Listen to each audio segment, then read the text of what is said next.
Ok, entonces, como inicio de este tema, o al menos como una excusa para empezar a abordarlo, les voy a plantear una situación problemática, o al menos una situación para describir o para introducirnos, ¿no? Desde lo aplicado. ¿Qué es esto? ¿No? Un equipo de windsurf por el Río de la Plata nos contrató para que colaboremos en elaborar una estrategia de carrera desde la matemática. Entonces, nos dicen que la regata supone recorrer una distancia lineal, esta, ¿no? De 40 kilómetros, aunque la trayectoria a seguir depende del viento. ¿Esto qué quiere decir? Que vamos a partir desde, por ejemplo, este punto y tenemos que llegar, la meta estaría acá, ¿no? Por supuesto que lo más rápido sería usar esta trayectoria, pero obviamente quizás de acuerdo al viento que sopla podríamos seleccionar otra trayectoria que sea más conveniente. Para eso nos contrataron un poco, para saber qué hacer. Entonces, la carrera puede llevarse a cabo un domingo o puede llevarse a cabo el domingo siguiente, ¿bien? Dependiendo de las condiciones climáticas. Y lo que tenemos como dato son las predicciones del viento para ambos días, ¿bien? Y un modelo matemático adecuado en ambos casos. Entonces, el primer domingo lo que se supone es, fíjense que acá tenemos, digamos, el punto de partida y la meta, ¿sí? Que está acá en 4, esto sería, una unidad serían 10 kilómetros, tanto para el eje X como para el eje Y. Y tenemos estas representaciones, ¿bien? Que se llamaban, si se acuerdan, mapas vectoriales. Es una representación posible de los campos vectoriales. ¿Bien? Para hacer un breve repasito, los campos vectoriales eran funciones que iban de Rn a Rm. Es decir, que en su dominio lo que formaban parte eran n-uplas ordenadas, ¿sí? En nuestro caso vamos a trabajar más que nada con pares ordenados. Dicho de otra manera, necesitamos dar valor a dos variables independientes. Bien, fíjense aquí, ¿no? Estos son campos, como los nombrábamos. Tienen dos variables independientes. Y como imagen de esa n-upla ordenada, obtenemos una m-upla ordenada. Es decir, podemos pensarlo como un vector, las componentes de un vector de m componentes. Acá también estamos trabajando con R2, ¿no? Como el conjunto donde está incluido el codominio. Perdón, el codominio, es decir, el conjunto donde está incluida la imagen. Entonces, es una relación que va de R2 en R2, en este caso. Pero en general va de Rn a Rm, y se usan dos letras distintas para indicar que no necesariamente tienen que ser iguales. Puede ir de R2 a R3, de R7 a R24, como quieran. Entonces, acá el problema que tenemos en la representación gráfica, ya esto también lo habrán charlado, es que nuestras representaciones gráficas bidimensionales, como las que tenemos acá, no tienen suficientes variables para representar. Es decir, acá nosotros, si queremos representar este tipo de relaciones funcionales, necesitaríamos contar con 4 variables para mostrar los valores de las dos independientes y de las dos dependientes que le corresponden. Acá tenemos dos ejes, un poco difícil, ¿no? Arreglarnos para mostrar eso. Pero bueno, se hace. Hacemos de una manera un poco, ¿cómo decirlo? No exhaustiva, pero se puede.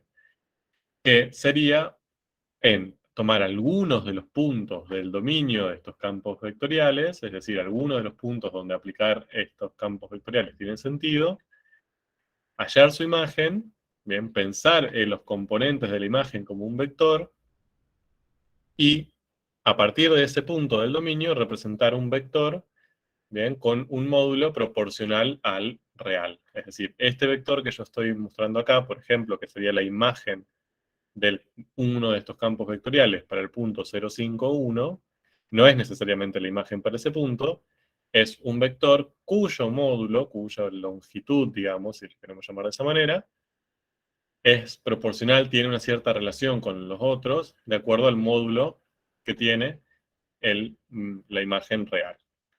¿A qué voy con esto? Que si yo veo en esta representación, en el mapa vectorial, un vector con menos módulo, más cortito, eso es porque la imagen en ese punto es relativamente más cortita, tiene menor módulo, este vector original, que los demás.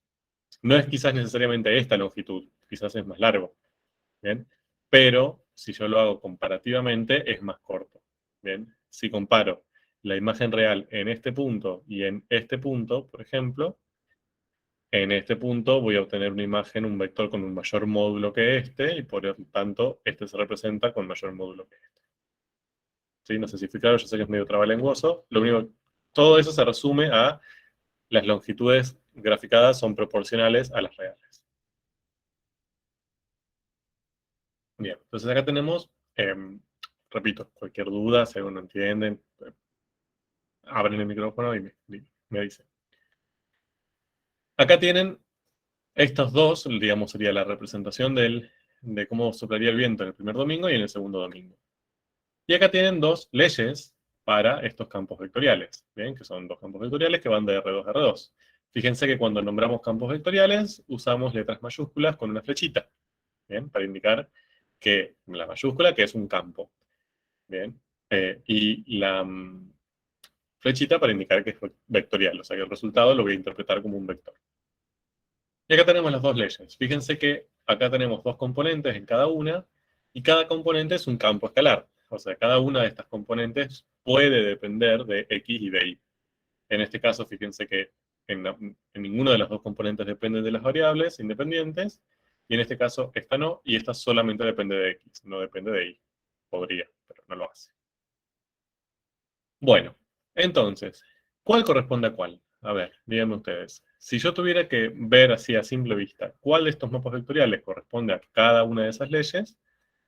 ¿Cuál dirían? ¿Y por qué? La F correspondería a la del segundo domingo y la G la del primer domingo. Bien, excelente. ¿Cómo se dieron cuenta? Porque en la ley de f de x tenés que, sin importar el momento en el que te tomes, siempre va a tener uno en x y dos en y. Y en la Ok, otra tiene uno en x, pero dos menos x. bien.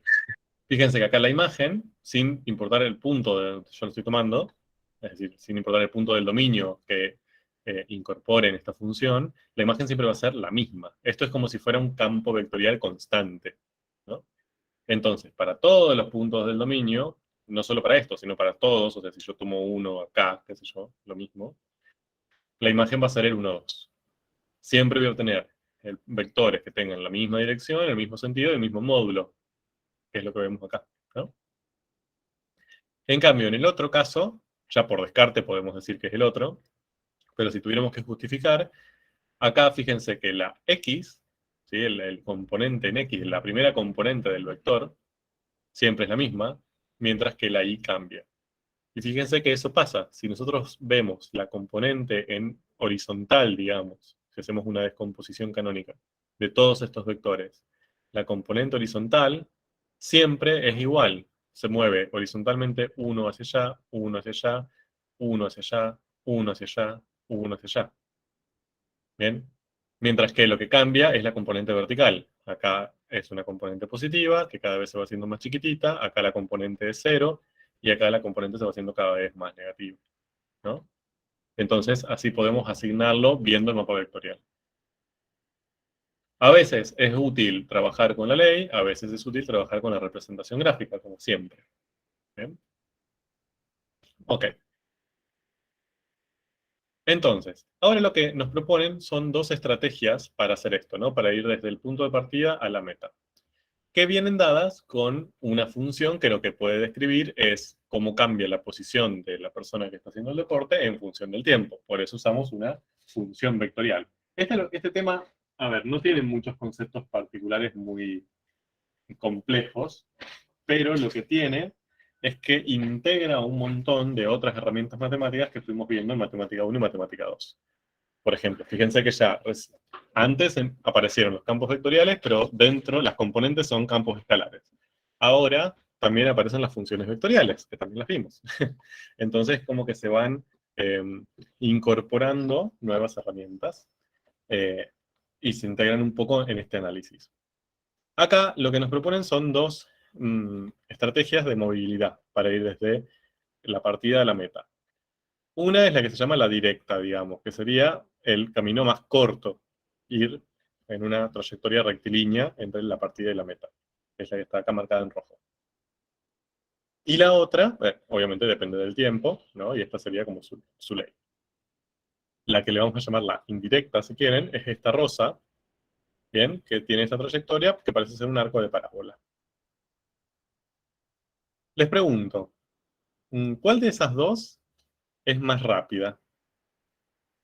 ¿Sí? El tiempo se mide en horas. Fíjense con toda la información que tienen. ¿Cuál de las dos les parece más rápida? O es más rápida en realidad, porque tienen ahí el modelo ya.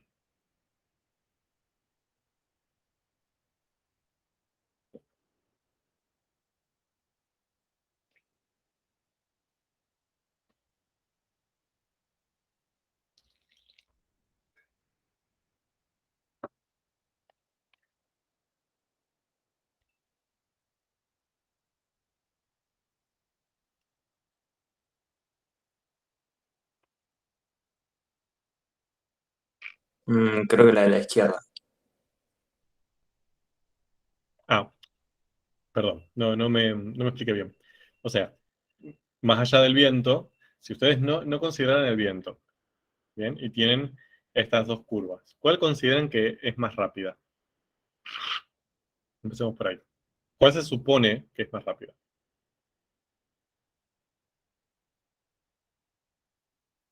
La directa.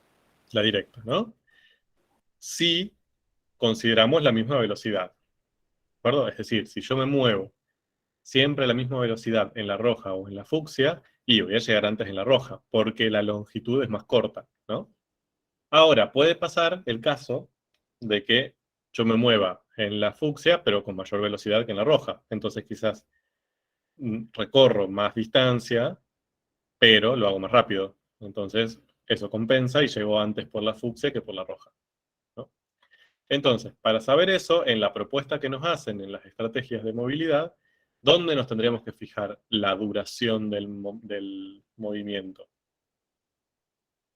¿Quién me indica cuánto tiempo duró ese movimiento? Le hago estas preguntas porque son después las que les complican cuando analizan un problema.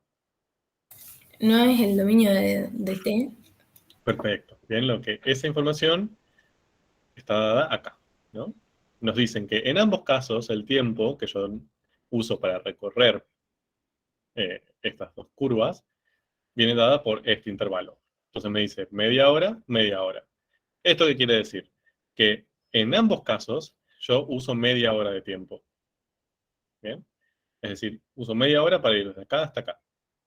Obviamente, si eso es así, necesariamente cuando me muevo por la rosada estoy a mayor velocidad, ¿no? Porque necesito recorrer un mayor espacio.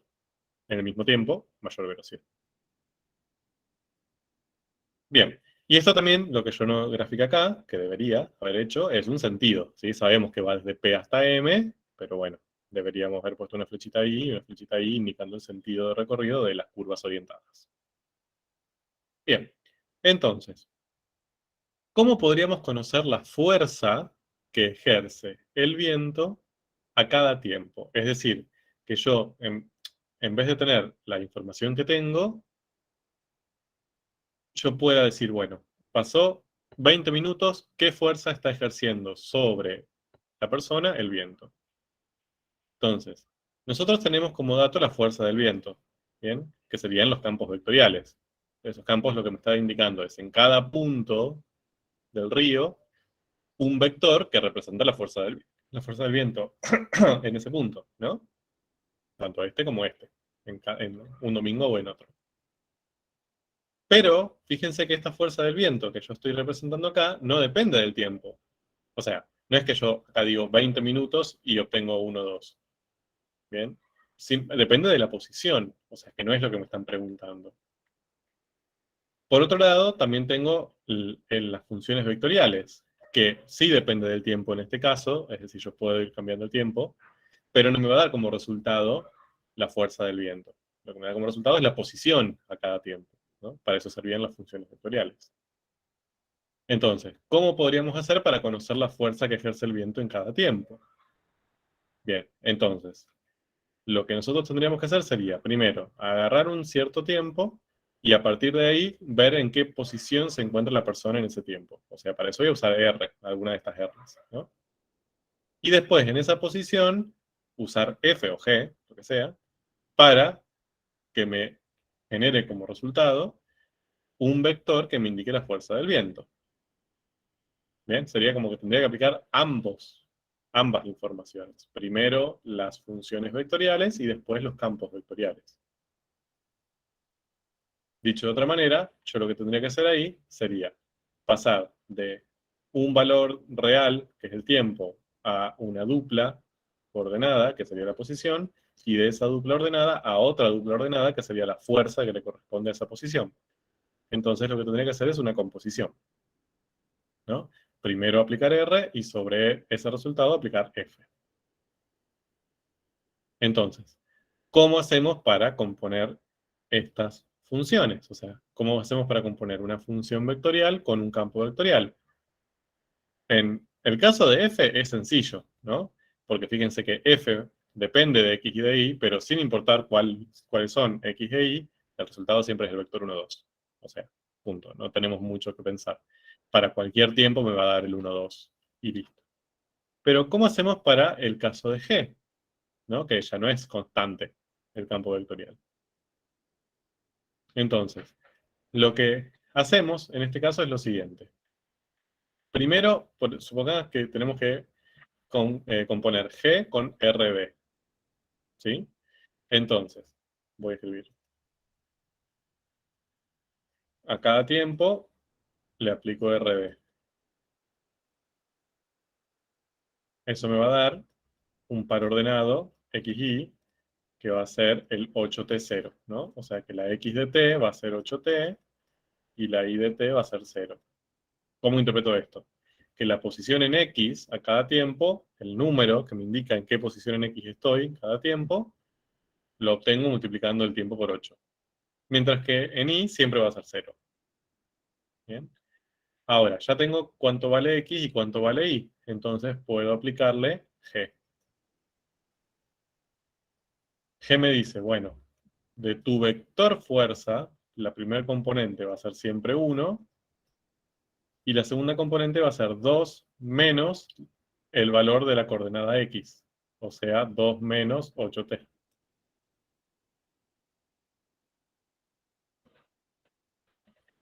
¿De acuerdo? Entonces, ahora sí, tengo una posibilidad aquí de, para cada tiempo, conocer un vector que ahora no va a ser la posición como era antes, sino que va a ser la fuerza en ese tiempo.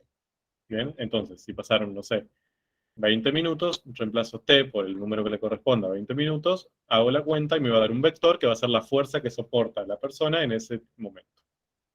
¿Bien? Lo mismo si lo hago con R sub i en vez de R sub d.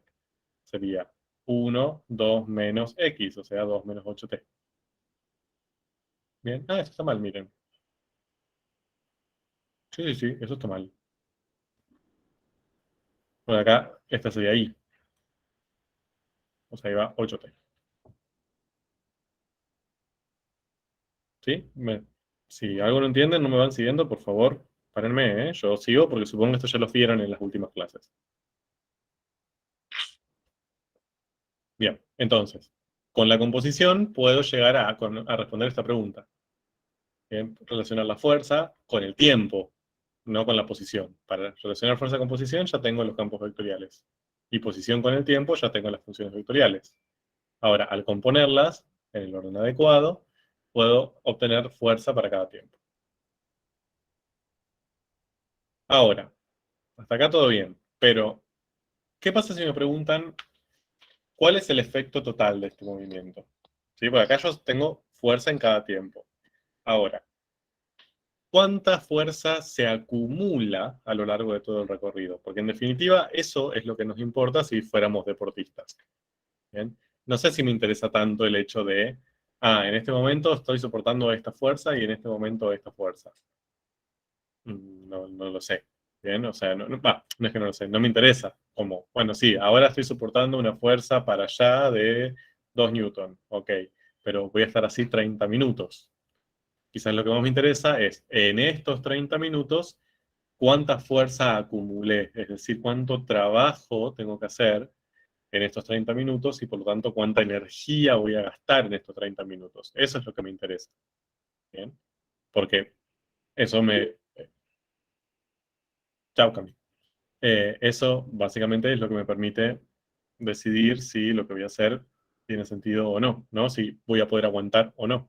O si prefiero elegir una vía o la otra. Pero entonces, ¿cómo podemos hacer para encontrar fuerzas acumuladas? ¿Cómo hacíamos para encontrar acumulación de cosas? Es decir, el efecto eh, sumativo luego de un periodo de tiempo, por ejemplo. ¿Qué herramienta matemática usábamos en general? La integral. Las integrales, ¿bien? Las integrales definidas o análogas a las definidas. Entonces, acá lo que nosotros tendríamos que hacer sería integrar esta fuerza, ¿bien? A lo largo de todo ese tiempo. Bueno, entonces aquí aparece la idea de integrar campos. Y cuando queremos integrar campos vectoriales, ¿bien? Tenemos diferentes opciones, ya les habrá contado Marisa las diferentes posibilidades que tenemos de integrar campos, pero como estamos integrando un campo vectorial, que en este caso representa una fuerza, siguiendo una cierta trayectoria, es decir, sobre una curva, moviéndonos sobre una curva, entonces ahí aparecen las integrales de línea. ¿Bien? Entonces, si queremos responder estas preguntas, ¿bien? Ya no tanto ir hacia la fuerza tiempo a tiempo, sino la acumulación de esa fuerza en un cierto periodo de tiempo, ¿bien? Que nos movemos sobre una curva, entonces ahí aparecen, tendríamos que resolver las integrales de línea. Bien, entonces, para repasar, esas integrales de línea, ¿sí? Que nosotros las podíamos pensar como el trabajo que hace la fuerza sobre la persona, la podíamos calcular de esta manera. Bien, o sea, este era el concepto matemático, que habrán visto la definición con Marisa, que también es, al hacer una integral, como todas las integrales, es un límite de una suma de Riemann. Bien, el límite con la norma de la partición, bla, bla, bla. Habrán visto todo el proceso de partición, que vamos tomando como pequeños, aproximando la curva por pequeños segmentos rectilíneos, ¿no? Como hay todo un proceso para llegar a la definición, pero como siempre nos pasa, con la definición de integral no podemos hacer mucho. O sea, no es una definición operativa, no vamos a poder calcular las integrales con su definición. Al menos no en cualquier caso, sí en casos excesivamente simples. Pero también estaba desarrollada una fórmula de cálculo, una forma de cálculo que es esta, ¿bien? Que sabiendo una parametrización adecuada para la curva, que sería esta, ¿bien? O sea, la curva C viene representada por esta función vectorial, ¿bien? Y conociendo la ley del campo vectorial que me representa mi campo de fuerzas, puedo, haciendo esta operación, hallar esta integral de línea. ¿Bien? No es la definición, y eso lo quiero aclarar, y quiero que quede grabado. O sea, cuando le pedimos la definición de una integral de línea, no es esto. Esta es la forma que uno puede calcularla. La definición es el límite de la suma de Riemann del producto escalar, bla, bla, bla, bla, pero no es esto. ¿De acuerdo? Esto es una forma que uno tiene para poder hallar ese número saltando el límite. Lo mismo que hacíamos con las otras integrales, ¿no? Que, por ejemplo, en vez de las integrales definidas, resolverlas usando el límite de la suma de Riemann, usábamos una serie de teoremas, bien, los teoremas fundamentales, Barrow. Bueno, eso mismo pasa acá. En vez de calcular esta integral de línea usando su definición, usamos esta regla de cálculo. Bien, entonces, en este caso lo podemos aplicar. Tenemos todos los datos para poder usar esta definición, perdón, esta fórmula de cálculo. Entonces, si queremos encontrar esa integral de línea, lo que vamos a tener que hacer es decidir con qué campo de fuerzas trabajar, decidir con qué parametrización de la curva trabajar, bien, que tenemos acá las nuestras, y aplicarla. Entonces, fíjense, acá tenemos para este caso, ¿no? Para el caso de el campo vectorial constante. Vamos a trabajar con esta curva, la curva que tiene esta representación, esta parametrización, que sería la curva roja. Para calcular el trabajo, lo que tendríamos que hacer es la integral de quién, para reinterpretar esto. Esto es la composición de la función vectorial y el campo de fuerzas. Es decir, yo acá lo que tendría que hacer sería componer, primero aplicar R, ¿sí? Para T, primero aplico R, y esta R aplicada, siendo esta X y esta Y, utilizarla como un punto del dominio, ¿sí? Y aplicar sobre ella F. Acá en este caso, esta composición no tiene mucha dificultad, porque no nos interesa cuánto valen X y cuánto vale Y. Siempre cuando le aplique F a esto, me va a dar 1, 2, porque es constante, no depende de X y de Y, ¿no? Entonces, esta composición va a ser el 1, 2. Y acá lo que tenemos, este puntito, es un producto escalar, ¿bien? Mejor dicho, la derivada de R. Es decir, tengo que derivar esta función. Derivo componente a componente. 8, 0. Bien. La magia de esta fórmula de cálculo, no es la magia, digamos, sino la conveniencia de esta fórmula de cálculo, es que me transforma una integral de línea, que yo no sé muy bien cómo resolverla y que acá es medio complicada su definición, a una integral normal, una integral de funciones escalares como las que vimos al principio de Matemática 2. Fíjense que acá mi variable es t, o sea que en todo caso, en el mayor caso de dificultad, lo que me va a aparecer acá va a ser una expresión que contenga solo t, una única variable, así que voy a tener que integrar con respecto a esa variable, es una integral normal. Y esta t varía entre estos dos extremos. Dicho de otra manera, estos extremos tienen que ver con con el intervalo en el que puede variar t en mi ejemplo. En nuestro caso, entre 0 y 1 medio.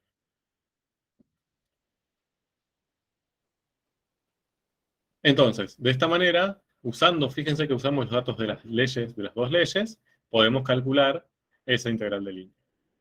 En este caso es directa, porque este producto escalar es bastante sencillo. ¿Se acuerdan? Primera componente por primera componente, más segunda por segunda. Esto me quedaría la integral entre 0 y 1 medio de 8, ¿no? 1 por 8, 8 más 2 por 0, 0. 8. Busco una primitiva, aplico arrow. Busco una primitiva, valorizo en el extremo superior e inferior, me queda 8 por 1 medio, 4, menos 8 por 0, 0. Entonces, de esta manera, fíjense que sin recurrir a ningún tipo de límite de suma de Riemann, directamente en la resolución, puedo llegar a resolver esta integral que la puedo interpretar como este trabajo. ¿Eso qué quiere decir? Que si yo me estoy moviendo desde el punto de partida hasta la meta, bien, por este caminito, y el viento sopla, bien, de acuerdo a lo que me indica este campo vectorial, que es básicamente constantemente en dirección noreste, digamos, todos los puntos, el trabajo que ese viento realiza sobre la persona es 4. O lo puedo cuantificar como 4. ¿Cómo interpretamos esos números? Si ese trabajo es positivo, yo lo puedo interpretar como que en la acumulación, luego de todo ese proceso, el campo de fuerzas, las fuerzas que están actuando, colaboran, ayudan, van en consonancia, apoyan el movimiento. Bien, están a favor de ese movimiento. Fíjense que tiene sentido. Si yo me estoy moviendo hacia allá, el viento en Y no tanto, pero en X, o sea, en la componente en X, está un poquito empujándome en el sentido que yo me estoy queriendo mover. Por eso obtengo un número positivo, porque el viento ayuda al movimiento de esta persona que está moviéndose. Si este trabajo me hubiera dado 0, eso quiere decir que en la sumatoria de todo este proceso no hay ni un apoyo ni un perjuicio en total, sumativo, ¿bien?, de la fuerza sobre el movimiento de la persona. Es decir, que en definitiva ni ayuda ni perjudica. Quizás en una parte ayuda y en otra parte perjudica, pero en la sumatoria, en general en promedio, esos dos procesos se anulan. Bien, digamos, las ventajas que me dan en una cierta parte del recorrido se pueden anular o compensar con la desventaja que me da en otra parte. Y si este número me da negativo, es al contrario. Es decir, ese campo de fuerza se está oponiendo a mi movimiento. Bien, está yendo en contra al movimiento que yo estoy haciendo si me muevo usando esta, o moviéndome sobre esta curva y en esta dirección y sentido. Bien, entonces en este caso lo podemos interpretar como que tenemos apoyo del viento en nuestro movimiento. Bien. Eso también lo podemos ver, lo podemos predecir sin calcular. A veces, no siempre. ¿Cómo? Fíjense que acá yo siempre lo que tengo que hacer, bien, tengo que integrar este producto escalar entre las fuerzas y R'. Es decir, tengo que buscar el producto escalar entre los vectores fuerzas y el vector R', que recordarán que representaba la velocidad, punto a punto, ¿no? Digamos, la derivada de la posición era la velocidad. Acá, si yo graficase, lo voy a hacer en otro color si se ve, si yo graficase los vectores velocidad, siempre me dan para allá, ¿no? Porque son tangentes a la trayectoria en el sentido adecuado, en el caso de una recta, tienen la misma dirección y sentido de recorrido que esa recta orientada, o ese segmento de recta orientada. Entonces, este producto escalar, que básicamente va a ser, lo puedo definir como el módulo del primero por el módulo del segundo por el coseno del ángulo que forman, tanto el módulo de la fuerza, es decir, la longitud de estos vectores va a ser siempre positiva, la longitud de estos vectores, el módulo de R' siempre va a ser positiva, entonces el signo va a depender simplemente del coseno del ángulo que forma. Es decir, yo lo que tengo que ver aquí es más que nada cuánto vale este ángulo. Si ese ángulo está entre 0 y 90 grados, este coseno va a ser positivo. Entonces, este producto va a ser positivo. Si es exactamente 90, si son exactamente perpendiculares, va a ser 0. Y si es mayor a 90, entonces va a ser negativo. Fíjense que acá, en todos los puntos, y puedo hasta acá justificar que en todos los puntos, porque sabemos que los vectores fuerza van a ser siempre los mismos, y los vectores velocidad van a ser siempre los mismos, en todos los puntos del recorrido, y eso es importante, que no es solo en uno, sino que es en todos, podemos asegurar que pasa en todos los puntos, ese ángulo es menor a 90, por lo tanto, este producto va a ser positivo, y si yo sumo y acumulo un montón de estos productos positivos, la suma va a ser necesariamente positiva, porque voy a sumar todos los números positivos. Entonces yo ya puedo visualmente predecir que ese trabajo va a ser positivo. No sé cuánto vale, no sé si vale 4, 20, 190 o 0,1, pero sé que va a ser positivo. ¿Bien? Y puedo concluir que en este caso el viento está acompañando el movimiento. ¿De acuerdo? Bien. Entonces, tenemos ahí un trabajo positivo. Acá tienen lo mismo que acabo de hacer y obtenemos 4 como resultado cuando lo calculamos. Ahora, fíjense qué pasaría si en vez de usar esta curva roja usamos la curva fucsia. Podríamos calcularlo tranquilamente, hacer lo mismo que hicimos recién desde lo numérico, pero intentemos hacerlo primero desde lo visual. ¿Bien? Hacer esta misma, predecir el signo sin necesidad de hacer el cálculo. Yo voy a ir graficando en diferentes puntos, más o menos, lo que me permita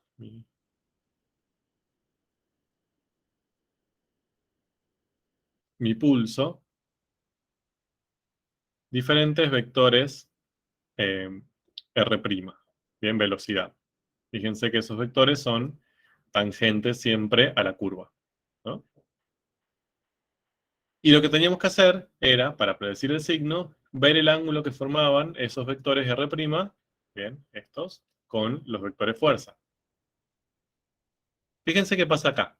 Al principio son prácticamente paralelos. Entonces ahí el ángulo que forman entre sí es 0, ¿no?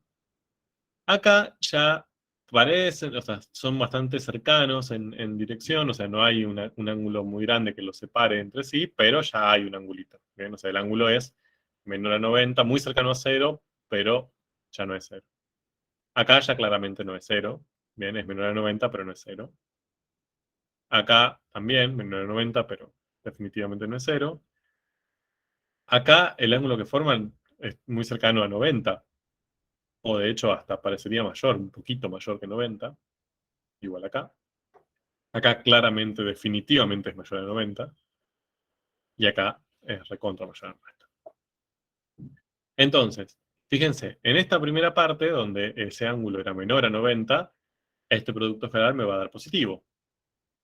Mientras que en esta última parte, ese producto escalar me va a dar negativo.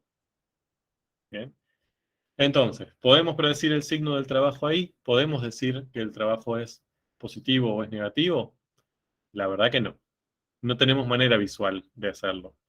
Porque ustedes me pueden decir, y en esta parte positiva, no sé, a mí me parece que es más larga o más intenso. Mientras que esta negativa no tanto. Entonces, para mí es positivo.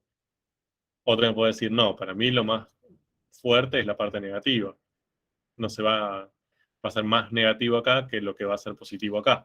Entonces, en definitiva, va a ser negativo. Otro me puede decir, ah, no, para mí se van a compensar.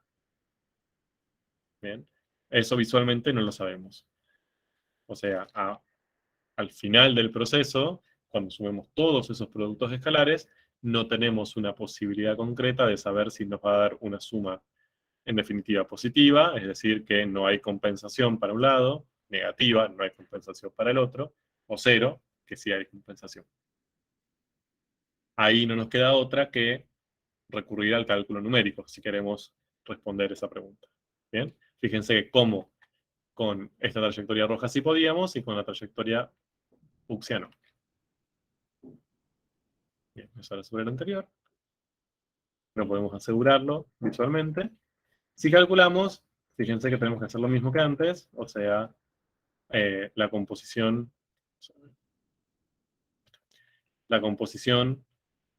con el campo sigue siendo 1, 2, porque el campo es constante. La derivada de R' sería la derivada de esta función vectorial, 8 y 16 menos 64t. Hago el producto escalar, o sea, 1 por 8, 8, más 2 por todo esto.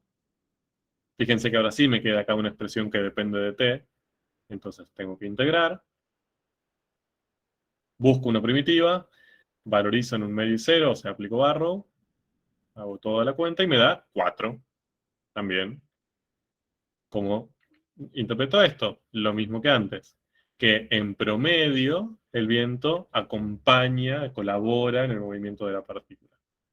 ¿Bien? Es decir, que esta parte inicial que vimos, que era donde el viento acompañaba, es mayor, tiene un efecto mayor en definitiva que la parte final donde el viento no acompaña.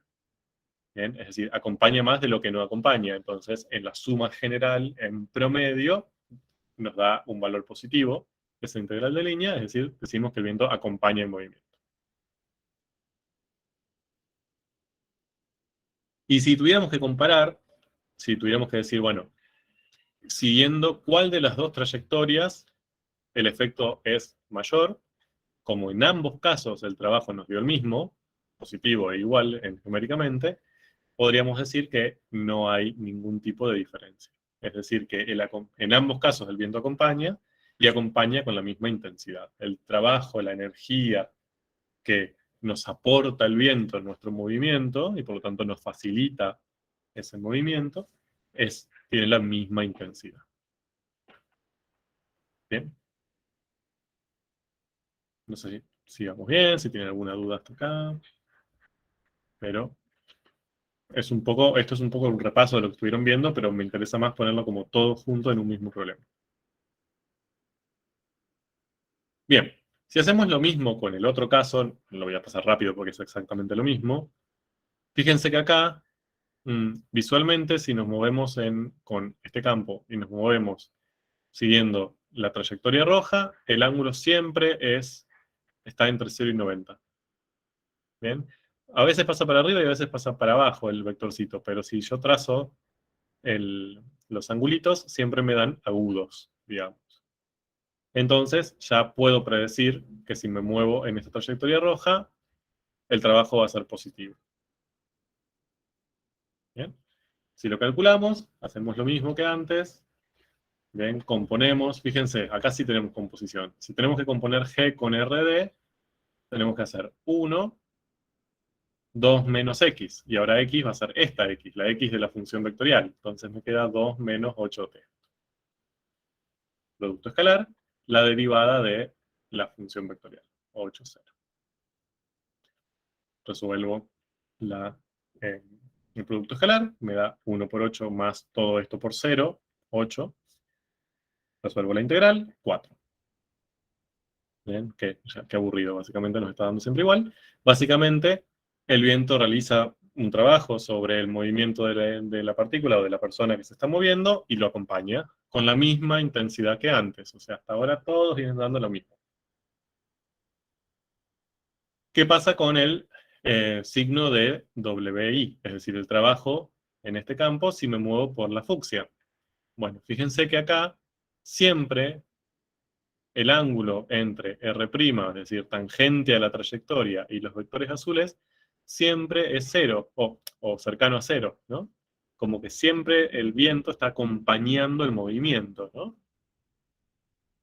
Va para allá, va para allá, va para allá, va para allá. Es como que siempre los vectores azules parecen acompañar el movimiento si yo siguiese la trayectoria fucsia. El ángulo entre esos dos vectores es cercano a 0 siempre, entonces puedo asegurar que ese trabajo me va a dar positivo. Hagámoslo. Compongo G con R de t. Me queda 1, 2 menos X, o sea, 2 menos 8t, por la derivada de la función vectorial, 8, 16 menos 64t. Hago el producto escalar, 1 por 8, 8, y después tengo que multiplicar 2 menos 8t por esto. Bien, acá tendría que hacer una distributiva. Me queda esta hermosa, súper bella expresión. Y la puedo simplificar. Junto 8 más 32 me da 40, menos 64 menos 128 me da menos 192, y así. Busco una primitiva. Hago la integral, resuelvo la integral. Eso me da aproximadamente 17,3. Bien, me dio positivo como había predicho. Nos quedamos tranquilos con eso. Pero ahora me da 17,3, no me da 4. Entonces, ¿eso qué significa?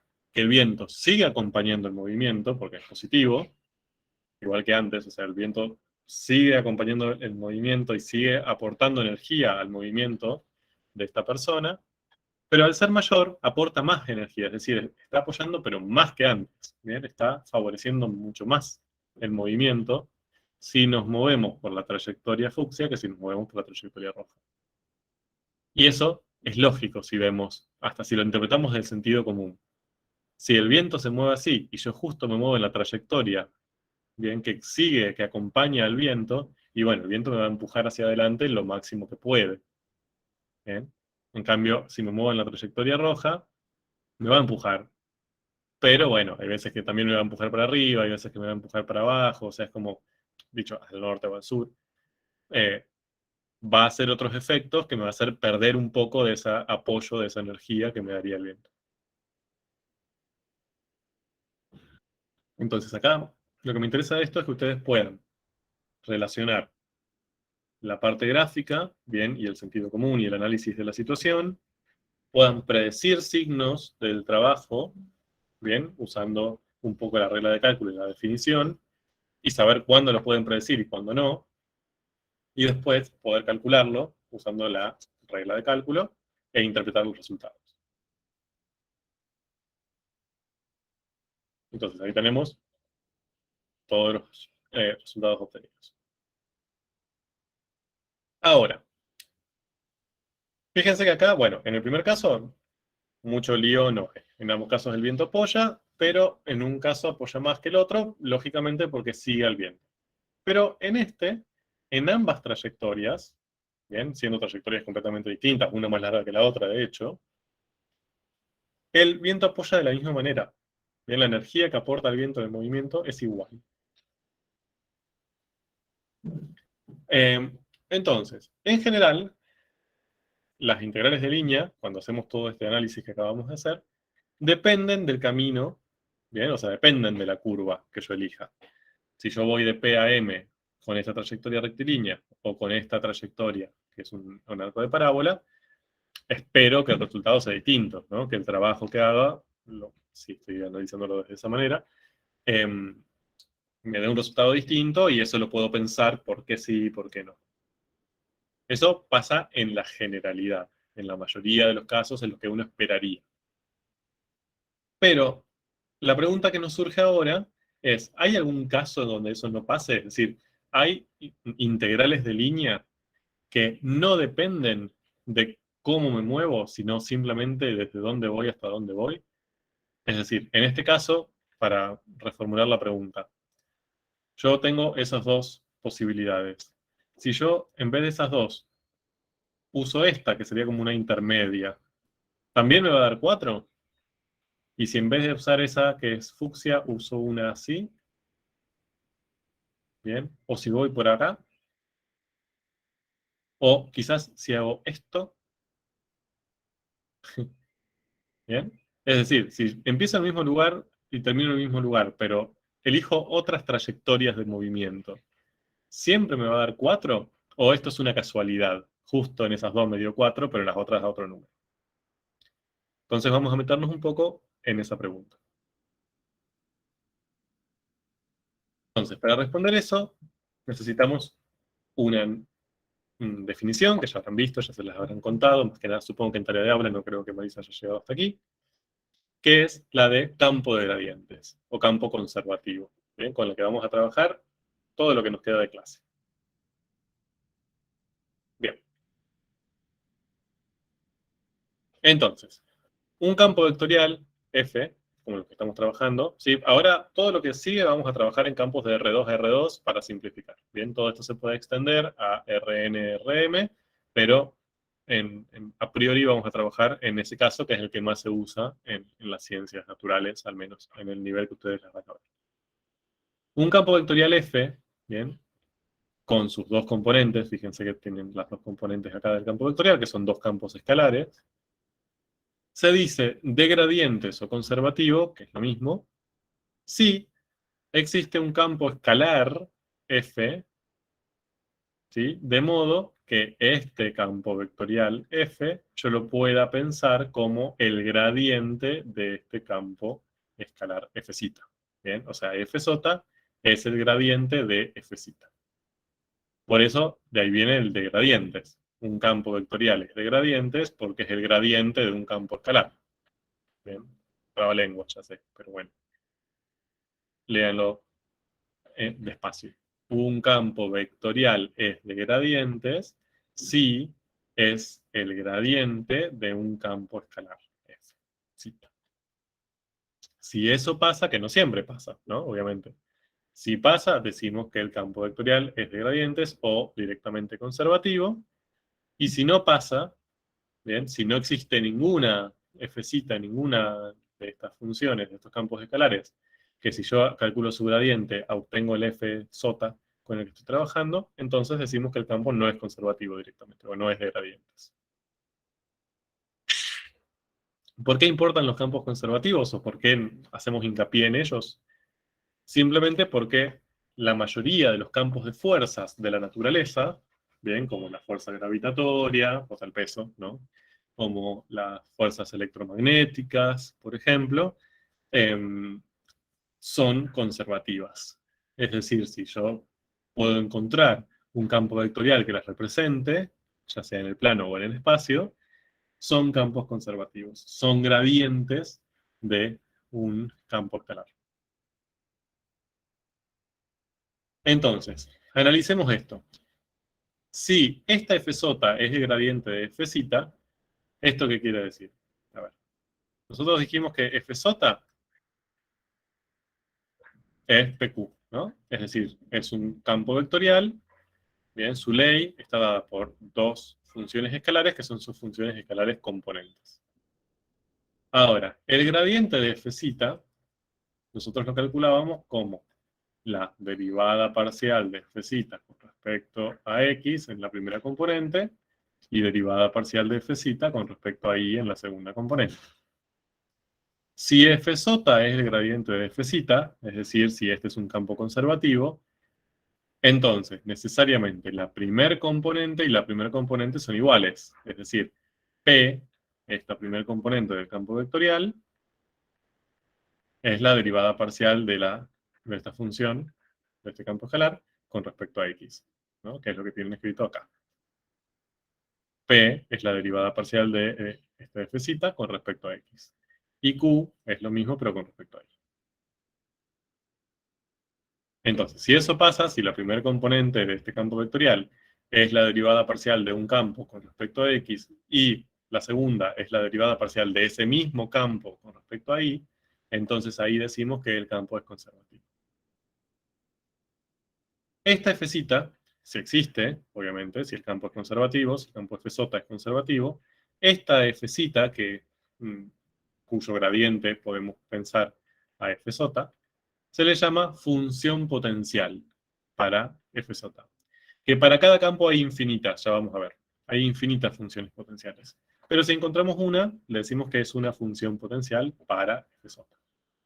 Esto, en las ciencias naturales, también tiene una interpretación.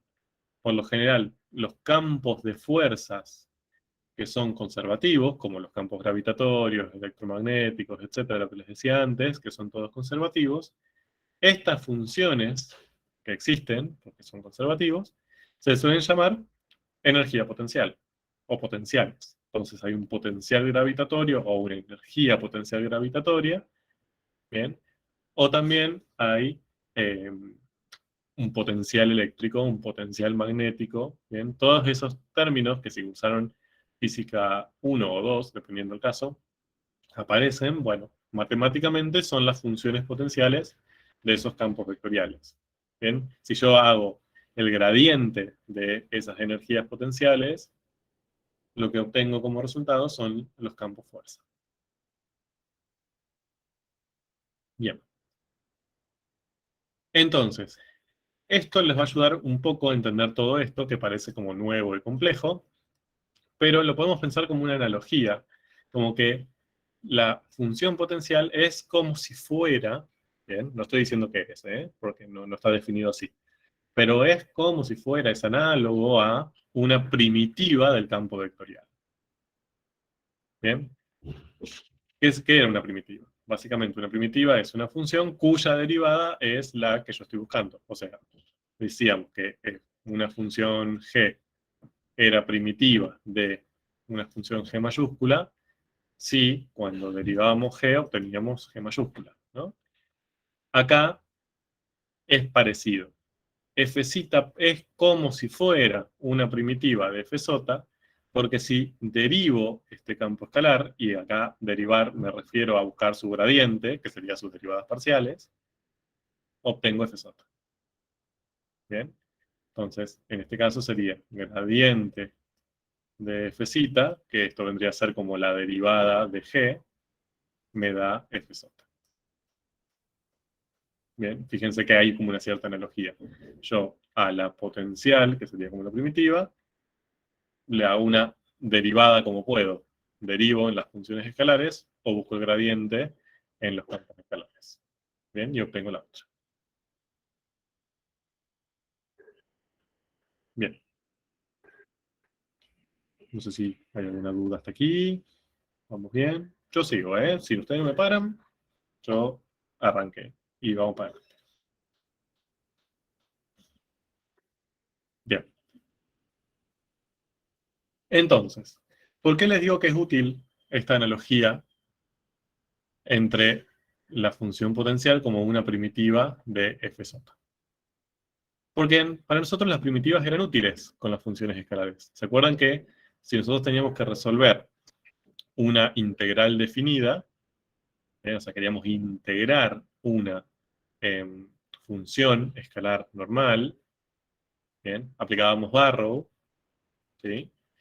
Que eso fue todo lo que nos llevó la parte teórica de integrales al principio de este cuatrimestre, que estuvimos como 4 clases viendo cómo resolver esto sin resolver un límite, y llegamos a la conclusión, por el segundo teorema y su corolario, la regla de Barrow, que lo que podríamos hacer es buscar una primitiva cualquiera de esta función, ¿bien? Que sería g, y la aplicábamos, la valorizábamos en el extremo superior, en el extremo inferior y restábamos.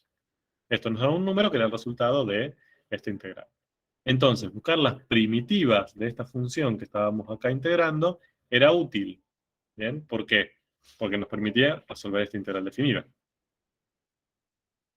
Entonces, ahora, si hacemos uso de esta analogía que les dije antes, es como si yo tuviera que integrar f sota, ¿no? Que en este caso es una integral de línea.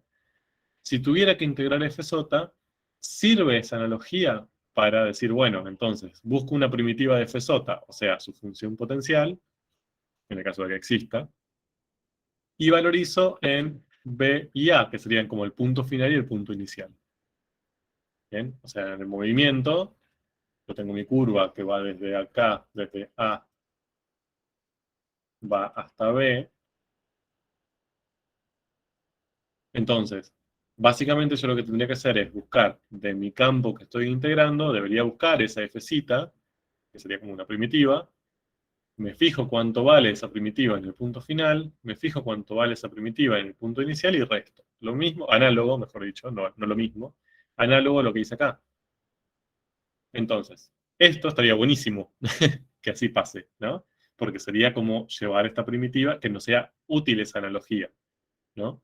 Que la función potencial no solo sirva para decir, ah, bueno, existe, qué bien, sino que nos sirve para calcular el resultado de esta integral. Y esa analogía, por suerte, se cumple también. ¿Bien? Es decir, si hacemos uso de esta analogía, podemos, digamos, también analogar esta forma de cálculo de las integrales con la regla de Barrow. Ahora también puede funcionar para resolver integrales de línea. Y eso, quien nos lo asegura, es, así como existía el segundo teorema fundamental, acá existe el teorema fundamental de las integrales de línea.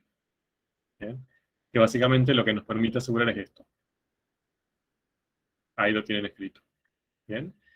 Si yo tengo una curva regular definida por una función vectorial R, ¿bien? Es decir, una curva en la que me estoy moviendo, una función vectorial que me describe esa curva en un cierto dominio, ¿bien? De la función vectorial. Y yo básicamente lo que quiero calcular es la integral de línea de un campo escalar conservativo, ¿bien? De un campo vectorial, perdón, no sé qué dije. Bueno, de un campo, rectifico, de un campo vectorial conservativo. Entonces, si es conservativo, yo ya sé, por definición de campo conservativo, que es el gradiente de una función potencial. Es decir, que escribir f sota o escribir el gradiente de f cita es lo mismo. ¿Bien? Entonces, si yo tuviera que resolver esta integral de línea, lo que puedo hacer, este resultado, ¿bien?, es igual a ¿qué? A valorizar la función potencial, no el gradiente. ¿Bien? O sea, la primitiva de f sota, que sería la función potencial en el punto final, menos en el punto inicial del recorrido. ¿Bien? ¿Cómo calculo quién es el punto final y el punto inicial del recorrido? Bueno, me voy a la función vectorial, reemplazo su variable independiente por el punto final en su dominio, ese va a ser B. El punto final donde termina, digamos, el recorrido, la trayectoria, ¿bien?, del movimiento. Mientras que si reemplazo por el punto inicial del dominio, voy a obtener A, que va a ser el punto inicial de ese trayectoria. Si yo reemplazo la función potencial en ese punto final y la función potencial en el punto inicial y resto, voy a poder resolver esta integral de línea. Fíjense que saltándome el límite, la suma de Riemann, todo eso que ya sabemos que no lo podemos calcular, y también evitando toda la regla de cálculo, todo lo que hicimos antes de componer, hacer el producto escalar, integrar, todo eso me lo estoy saltando. Simplemente lo que tengo que hacer es reemplazo, valorizo y obtengo un número. Bien, es mucho más sencillo. Ahora, ustedes dirán, buenísimo, esto está bueno, sí, está bueno, o sea, sí, cuando pasa es genial, en 3 segundos resolvemos una integral de línea, pero como desventaja es que f tiene que ser conservativo. Esa es la gran desventaja que tiene este método. Me exige que el campo vectorial sobre el cual yo estoy trabajando tiene que ser conservativo. Si no lo fuera, esta igualdad que estoy marcando ahí, no la puedo escribir. Bien, mi f sota no sería el gradiente de f zeta. Bien, no existe ninguna f zeta en que yo pueda escribir esto, y por lo tanto no puedo aplicar el teorema fundamental. Bien.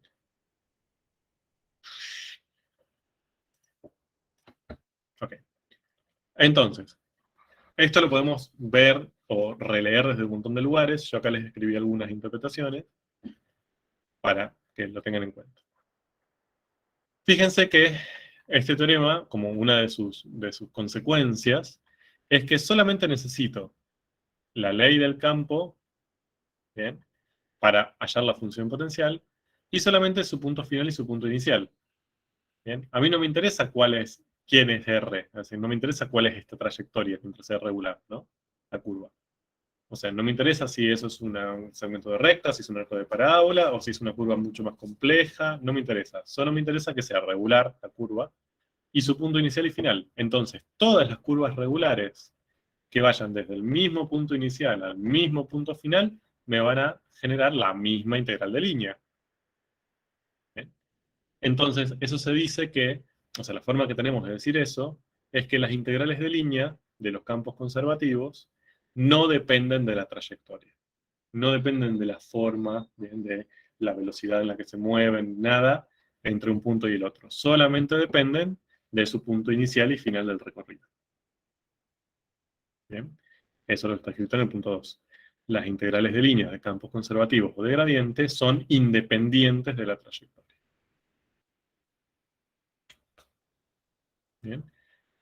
Y también, fíjense que pueden pensarse como el cambio total. Esto es como si fuera, lo puedo pensar como un delta F, ¿bien?, entre A, bueno, esto no va a estar bien escrito, sería entre A y B. Lo voy a escribir, lo voy a borrar, no está bien escrito porque A y B no son puntos, no es un intervalo real, pero fíjense que es análogo a lo que hacíamos al principio de Matemática 2. Es el cambio de la función potencial entre el punto inicial y el punto final. ¿Sí? Lo voy a escribir mejor, a ver, así sí queda escrito. Lo voy a escribir así. El cambio de f cuando voy desde A hasta B. Fíjense también que si la curva C es cerrada, es decir, si la curva en la que yo me estoy moviendo es cerrada, ¿qué significa eso? A ver, que yo empiezo de un punto A, recorro una curva y termino en el punto A, es decir, el punto inicial y final de la curva es el mismo. Entonces, si yo aplico el teorema fundamental, esto me quedaría f en el punto final, que es A, menos f en el punto inicial, que también es A, porque empecé y terminé ahí. Entonces, eso me va a dar 0. Por lo tanto, la integral de línea de un campo conservativo de gradiente sobre una curva cerrada es 0. ¿Bien? Eso no sale de la nada, no es algo que se tienen que acordar de memoria. Viene del teorema fundamental.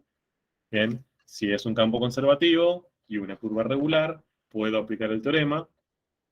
Si aplico el teorema, tendría que calcular la potencial en el punto final, la potencial en el punto inicial y restar. Como esos dos puntos son iguales, esa resta me va a dar 0. Ahora, si no fuera conservativo, ¿me va a dar 0? No tengo idea, porque ahí no tengo ningún teorema que me indique nada. ¿Me puede llegar a dar 0? Sí. O quizás no, no sé. ¿Bien? Acá yo puedo asegurar que es 0, en el caso de los campos conservativos, porque puedo usar el teorema, ¿no? El teorema es el que me permite afirmar eso. Bien. Entonces, acá tienen la demostración. No me voy a detener demasiado en la demostración, la tienen bastante bien explicada en el libro. La demostración hace uso de la regla de cálculo. ¿Bien? Esto es lo que vimos al principio. Si yo tengo que resolver una integral de línea, puedo hacerla como una regla de cálculo. Digamos, usar la regla de cálculo. Aplico el gradiente en la función vectorial, compongo, digamos, producto escalar, la derivada de la función vectorial.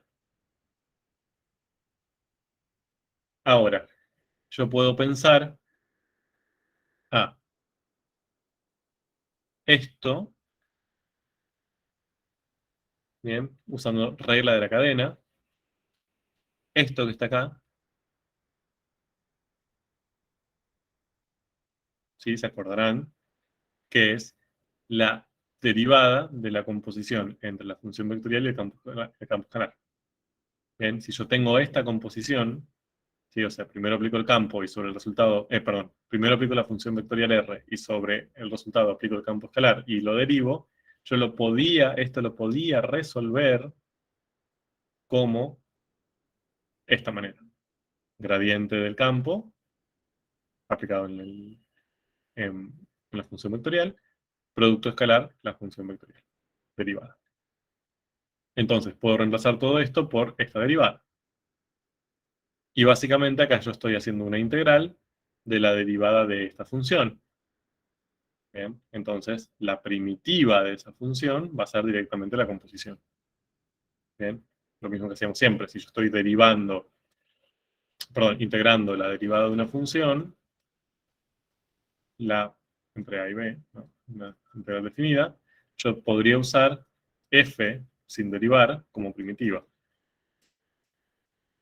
Bien, acá lo mismo. Como yo estoy integrando la derivada de esto, puedo usar esta misma función sin derivar como la primitiva. Paralizo eso en B, eso en A. Bien. Que eso sería lo mismo que decir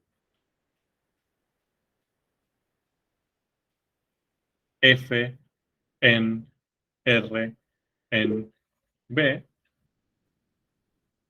y f en R en A. Bien. Entonces, demostramos lo que queríamos demostrar. Escucha el chat, a ver. Hasta luego, Andrés, ningún problema.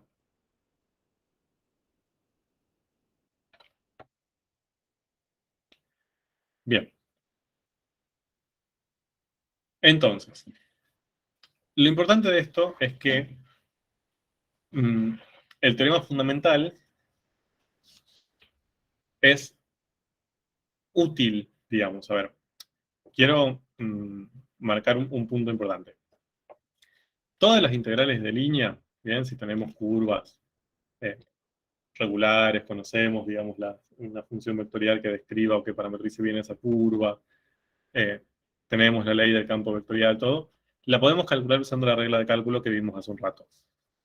O sea, todas, no hay ningún problema. Estas también la podríamos hacer. Y listo. Solamente que esa regla de cálculo es un poco tediosa desde lo algebraico. Bien, porque tenemos que componer, derivar, hacer el producto escalar, integrar, ¿no? Buscar una primitiva, como lleva muchos pasos algebraicos propensos a error. En el caso de los campos conservativos, como estos, el teorema fundamental nos ofrece una salida más rápida y menos propensa a error, porque básicamente lo único que tenemos que hacer es encontrar la función potencial, y cuando la encontramos, valorizamos en un punto, en otro, y restamos. O sea, es mucho más sencillo desde lo algebraico. Entonces, siempre que nosotros, esta es una recomendación, siempre que ustedes tengan o cuenten con un campo conservativo y quieren hacer una integral de línea, yo les recomiendo que vayan por el lado del teorema fundamental. ¿Bien? Van a probablemente cometer menos errores que si usan la regla de cálculo.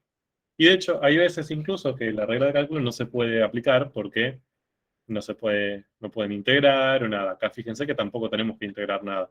Simplemente tenemos que valorizar. Entonces, esto es un atajo bastante interesante en el caso de que los campos que queremos integrar sean conservativos. Entonces, aparece esta pregunta. Esta pregunta se hace como central. ¿Cómo sé que un campo es conservativo? Porque es algo que yo tengo que verificar antes para poder aplicar el teorema. Y ahí nos metemos en otro terreno, bien, que es la verificación, bien, o mejor dicho, alguna metodología que nos permita saber eso. Tenemos dos métodos que les voy a presentar para eso. El primero es que cuando ese campo vectorial F, es un campo vectorial relativamente sencillo, que digamos, a la vista parece no muy complejo, quizás nos podemos abocar a tratar de encontrar su función potencial. ¿Bien? Hallar esa F-cita cuyo gradiente es F-sota. Quizás no nos lleva mucho trabajo, no sea fácil encontrarla, y si la encontramos, ya podemos asegurar que es conservativo, por definición, ¿no? Entonces, ese es el primer método. Hay veces que quizás eso no es tan sencillo, quizás la ley de ese campo vectorial, si conocemos la ley, es una ley un poco compleja, entonces no es tan sencillo encontrar la función potencial, o no tenemos ganas, en realidad, de ponernos a probar, ¿bien?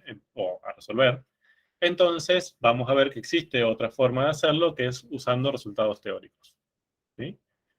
Pero voy a empezar con el primero, porque en muchos casos es suficiente y es más sencillo.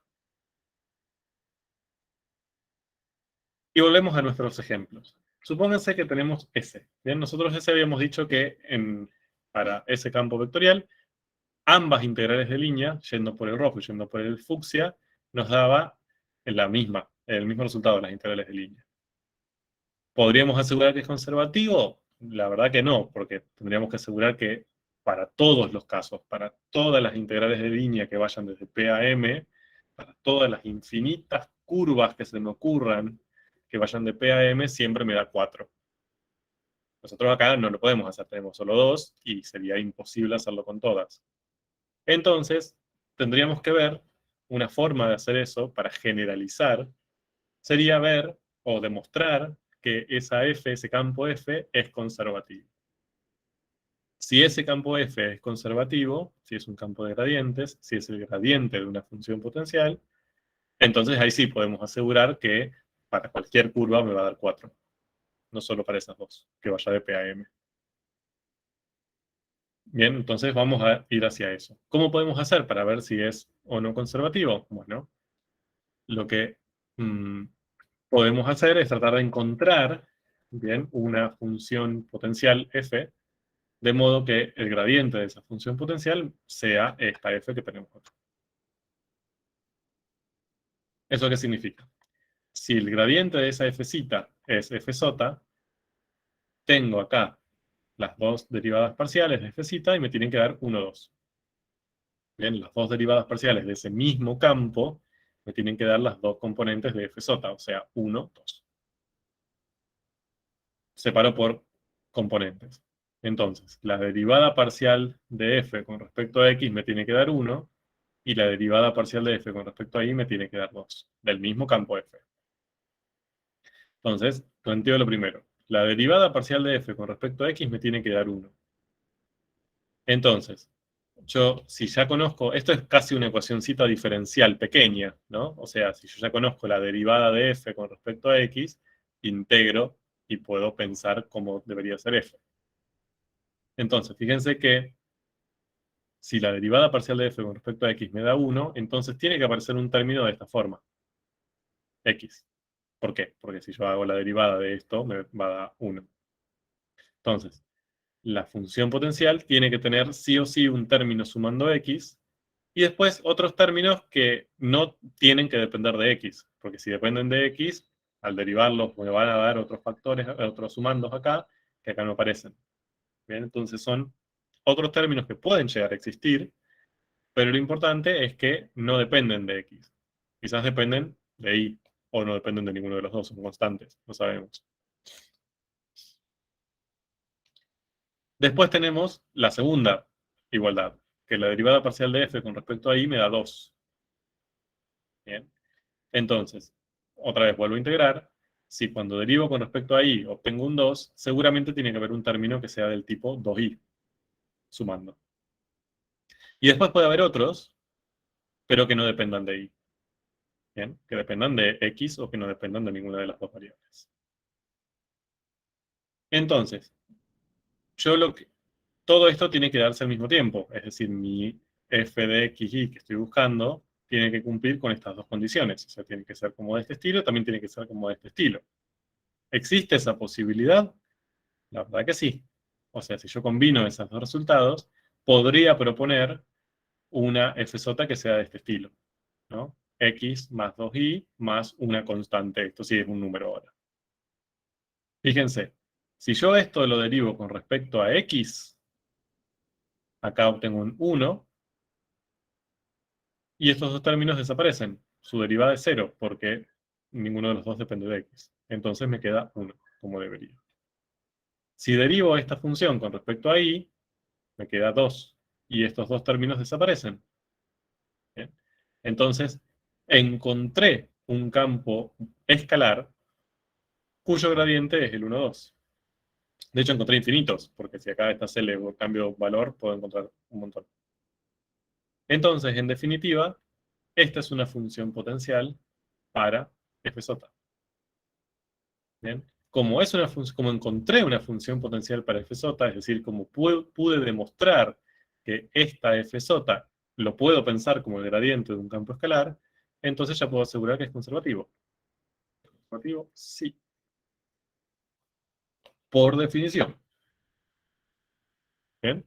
Entonces, como ya demostré que es conservativo, eso me permite asegurar otras cosas.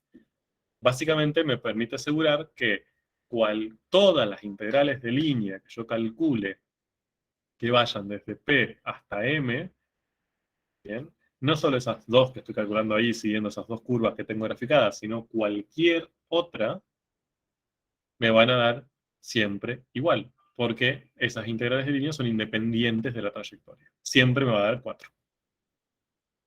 ¿Bien? Y de hecho, yo lo que podría hacer para resolver cualquiera de esas integrales de línea es, usando el teorema fundamental de integrales de línea, valorizar esta función potencial que obtuve en el punto final, m, menos en el punto inicial. Es decir, calcular esto en el punto 4, 0, menos esto en el punto 0, 0. Si ustedes hacen eso, les va a dar 4. Y ahí demuestran que todas esas integrales de línea, sin importar la trayectoria que yo elija, fíjense que en este cálculo no me interesó quién era C, siempre voy a obtener como resultado el mismo número, 4. ¿Bien? Entonces, fíjense que este análisis es mucho más rápido, ¿no? Ahora, esto pude demostrar que es conservativo de esta manera porque la ley de mi campo vectorial es sencilla, ¿no? O sea que 1, 2 es relativamente sencillo llegar hasta esta función potencial, haciendo dos integrales sencillitas. Veamos el otro caso. ¿Es G conservativo? Dicho de otra manera, ¿puedo encontrar una función potencial para G? Es decir, un campo escalar que si yo hago sus derivadas parciales me da 1, 2 menos X. ¿Bien? Ahora, en este caso, ni siquiera me tengo que meter en esto. ¿Por qué? Porque yo ya calculé antes dos integrales de línea, ¿bien? Usando la trayectoria roja y la trayectoria fucsia. Cuando usé la roja me dio 4, cuando usé la fucsia me dio 17,3. Entonces acá vemos que sí hay dependencia de la trayectoria, ¿bien? Y yendo desde el mismo punto inicial al mismo punto final, dos trayectorias distintas generaron dos resultados distintos de las integrales de línea, entonces ya puedo asegurar que G no es conservativo. Si fuese conservativo, esos resultados me tendrían que haber dado igual. Bien, como ya me dieron distintos, puedo asegurar que no es conservativo. ¿Bien? Entonces, si al menos dos integrales de línea sobre el mismo campo dependen de la trayectoria, entonces el campo no es conservativo, lo podemos asegurar. ¿Bien? No vale lo contrario.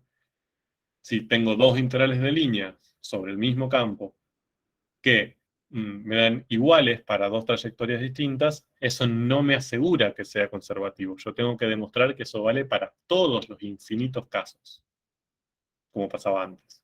¿Bien? Pero si dos son distintas, bueno, sí, listo, ya está. Dependen de la trayectoria, no es conservativo. ¿Bien? Ahora, todo esto, todo muy bien. Hasta acá, con estos casos, lo pudimos resolver. Ya sabemos que f es conservativo, que g no. Ya pudimos demostrar que todas las integrales de f de p a m van a dar 4 y g va a depender de la trayectoria, así que no podemos predecir nada. Ahora, supónganse que estos campos, o que el f hubiese sido, no sé, arco tangente del logaritmo de e a la x cuadrado más x a la x. Y acá tenemos, no sé, seno del seno de x a la x. Un horror, ¿no? Una ley horrorosa que nosotros, para usar esta misma estrategia, el método 1, tendríamos que ver si encontramos una fcita, ¿bien? Una función escalar, cuya derivada parcial con respecto a x obtengo esto, ¿bien? Y con respecto a y obtengo esto. ¿Bien? De hecho acá no puse ninguna y, x a la x. Entonces, en esos casos, quizás pase, no digo que no, puede ser que sea un campo conservativo y exista una fcita, una función potencial adecuada. El problema es que esto que estuvimos haciendo, de tratar de buscar la función potencial medio a ojo, ¿no? Como medio a prueba y error, no, no nos va a servir. ¿Bien? O sea, no vamos a, nos va a llevar mucho esfuerzo, quizás, ponernos a probar, ver si existe, ¿bien? Esa función potencial. Entonces, vamos a recurrir a el segundo método, que es básicamente usando resultados teóricos.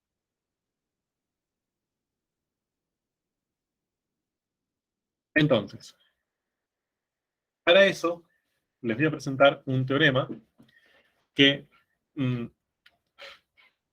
se los presento no porque lo usemos mucho, sino porque suele generarlo más confusión. Entonces quiero explicárselos un poco para que vean cómo lo usamos. ¿Qué es el teorema? Yo lo titulé así para poder diferenciarlos con el siguiente. Teorema sobre la derivación cruzada de componentes de campos conservativos. Dice lo siguiente. Sea G un campo vectorial conservativo, bien, con componentes PQ, si en una región R, o sea, si yo trabajo en una cierta región R del plano, las componentes P y Q tienen derivadas parciales de orden continuas, bien, o sea, si P y Q, cuando yo hago todas sus derivadas parciales, me dan campos continuos, entonces se cumplen que la derivada parcial de P con respecto a I, es decir, de la primera componente del campo vectorial con respecto a su segunda variable independiente, me da igual que la derivada parcial de Q con respecto a X. Es decir, la derivada parcial del segunda componente con respecto a su primer variable. Y por eso se llama cruzadas, porque es primera con segunda y segunda con primera. Entonces, acá fíjense que lo que nos dice este teorema, si lo organizamos como de manera un poco más itemizada, es lo siguiente. Como hipótesis, es decir, como condiciones que pide el teorema, tenemos que conocemos un campo conservativo, que nosotros sabemos que es conservativo, es decir, que es el gradiente de una función potencial, y que sus componentes tienen todas sus derivadas parciales de primer orden continuas. Si eso pasa, el teorema nos asegura que las derivadas parciales cruzadas son iguales. ¿Bien? Se puede demostrar, no tiene la demostración ni siquiera en el libro tampoco, pero se puede demostrar. Bien. Ok. Ahora, esto nos ayuda para lo que nosotros estamos buscando, que es poder reconocer un campo conservativo, es decir, saber a priori si un campo es conservativo sin tener que buscar su función potencial. No. Bien, y eso es lo que quiero explicarles y por eso los traigo. Porque acá me pide como condición que el campo sea conservativo. Bien, yo eso lo tengo que saber de antemano. No es mi conclusión. Bien. Veamos.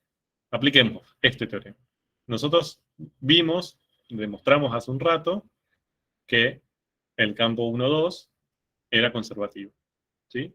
Porque era el gradiente de una función potencial, encontramos su función potencial y todo. Las 4 derivadas parciales de primer orden de sus componentes son continuas. Es decir, si yo agarro su primera componente, busco sus 2 derivadas parciales con respecto a x y con respecto a y.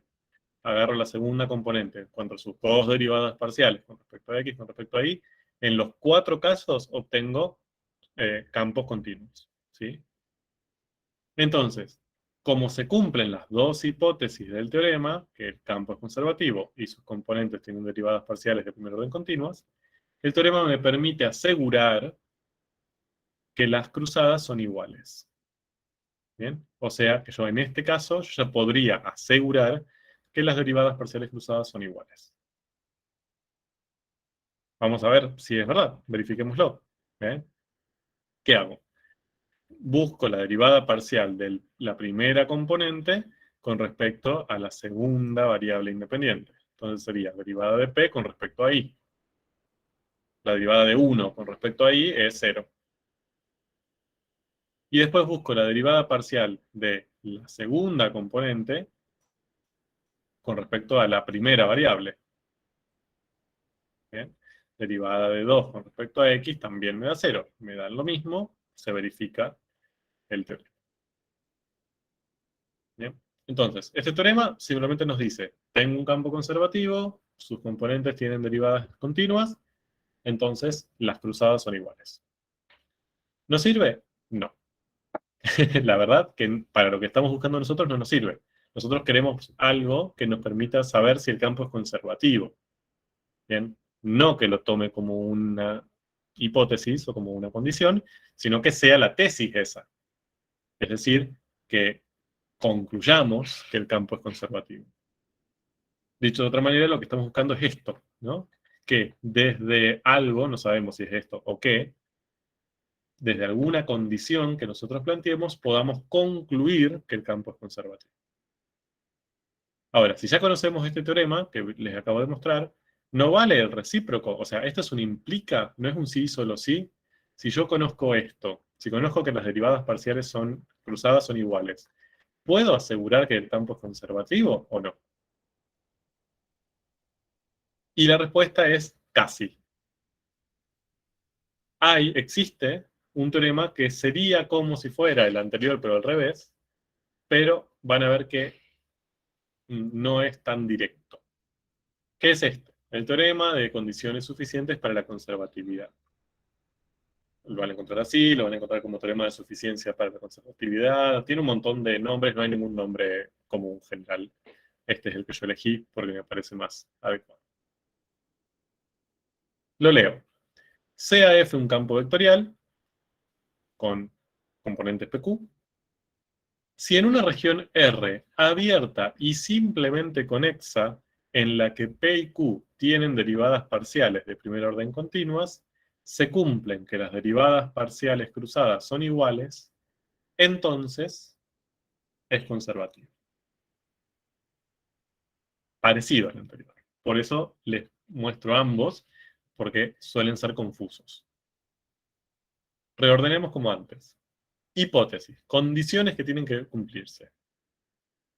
Fíjense, tenemos que trabajar en una región R abierta y simplemente conexa. Segunda condición. P y Q tienen derivadas parciales de primer orden continuas. Tercera condición. Las derivadas parciales cruzadas son iguales. Ahora, eso que antes en el teorema anterior era la conclusión, ahora es una condición. Es decir, esto tiene que pasar como condición para que yo pueda aplicar el teorema. Si todo eso sucede, podemos asegurar que F es conservativo. Y ahora sí llegamos a un teorema que nos sirve para lo que estábamos buscando, que es poder demostrar conservatividad, ¿bien? O sea, poder llegar a la conclusión de que un campo es conservativo sin necesidad de hallar su función potencial, ¿bien? Saltando ese paso. Ahora, si vemos, es parecido al anterior. Es como si la tesis y las hipótesis de ambos se hubieran intercambiado. ¿Sí? Esto, que antes era la tesis, ahora es una hipótesis. ¿Bien? Pero fíjense también que aparece algo nuevo, que antes no existía en el teorema anterior. ¿Bien? Que es la novedad de este teorema, que es, digamos, como la condición extra que impone este teorema comparado con el anterior para llegar a esta conclusión. Que es esta condición. Antes, nosotros trabajábamos en una región R, que, bueno, nada, era una región R cualquiera. Ahora nos piden que esa región R, como condición, tiene que ser abierta y simplemente conexa. ¿Bien? Eso es una condición nueva que antes no existía. ¿Bien? Ahora sí. Y si no se cumple eso, entonces el teorema no lo podemos aplicar. Entonces, vamos ahí. Además, otra cosa, ¿qué significa eso? ¿Qué significa que una región sea abierta o simplemente conexa? Vamos hacia ahí. Entonces, básicamente lo que nosotros tenemos que hacer para poder aplicar este teorema es, ante un cierto campo con el que estamos trabajando, tenemos que definir una región de trabajo. Que puede ser el dominio del campo, por ejemplo. Pero también puede no serlo. Puede ser una región acotada, acotar una región más chiquita que el dominio, en donde nosotros vamos a trabajar. ¿Bien? Eso se puede hacer. Esa región tiene que ser abierta y simplemente conexa para poder aplicar este teorema. ¿Qué significa que sea abierta? Entonces, esta es la definición que van a encontrar en el libro, de hecho. Es abierta si para todo punto P de esa región existe un disco con centro en P que está totalmente incluido en esa región. Un poco difícil de explicar esto. Yo la reemplacé por una interpretación. No es igual de precisa, o sea, lo correcto es lo que está a la izquierda, pero esta sería como una interpretación más sencilla para que lo tengan en cuenta. Si nosotros pensamos en una región plana R, que estamos trabajando o con la que queremos trabajar, y esa región está limitada por alguna curva o más de una curva frontera, es decir, está limitada, contenida dentro de una cierta curva frontera, puede ser que no lo esté, ¿bien? Y ahí no hay problema. Pero si lo está, es abierta si los puntos de todas esas fronteras, de todas esas curvas fronteras, ninguno está incluido dentro de esa región. Es decir, están todos los puntos internos, pero los de la frontera no. ¿Bien? Bien, esa sería como una interpretación. No es precisa, es decir, no es que eso sea así. Uno puede encontrar, digamos, casos donde la región es abierta y no cumple la interpretación, pero es más que nada para que lo tengan ustedes en su cabeza. ¿Bien? Nos interesa más que las identifiquen antes que las definan. Entonces, acá les muestro 3 ejemplos. El primero sería, por ejemplo, R2. Mi región plana R es todo R2 directamente. A ver, acá, esta región es abierta o cerrada, y acá no tengo ninguna limitación. No está limitada por ninguna frontera, entonces es abierta. Punto. Vamos con esta región. Esta región sí está limitada por una curva. O sea, es la región que está interna a esa curva que está ahí, que es una circunferencia. ¿Bien? La línea de puntos sugiere que los puntos pertenecientes a las circunferencias no pertenecen a R. ¿Bien? Entonces cumple esta interpretación. Está limitada por una curva frontera, pero los puntos de la curva frontera no están incluidos en esa región. Entonces es abierta. Mientras que en este caso también está limitada por algunas curvas frontera, ¿bien? Pero los puntos de esas curvas que limitan a mi región de interés sí están incluidos. Eso es lo que indica las líneas llenas. Sí pertenecen a R también. Entonces, no es abierta. Es una región cerrada. Si estoy en este caso, trabajando en este caso, con esta región que está ahí, no podría aplicar este teorema. ¿Bien? Con estas dos sí, pero con esta no.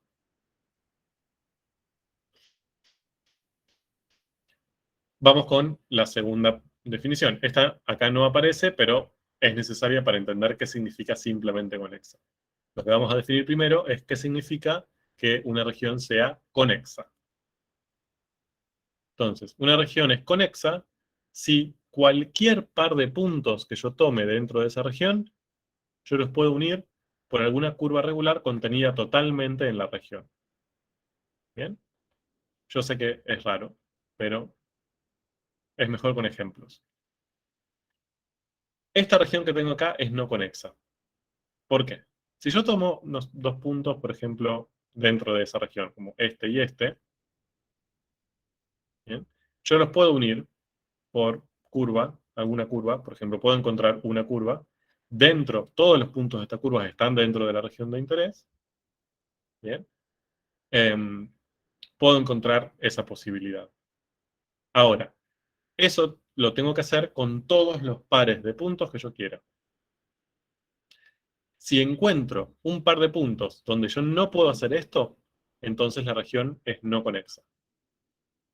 Y es lo que pasa. Si yo tomo un punto acá y un punto acá, ambos forman parte de la región que yo estoy estudiando, no tengo manera de unir esos dos puntos con una curva completamente incorporada, incluida dentro de la región. Sí o sí tengo que salir de la región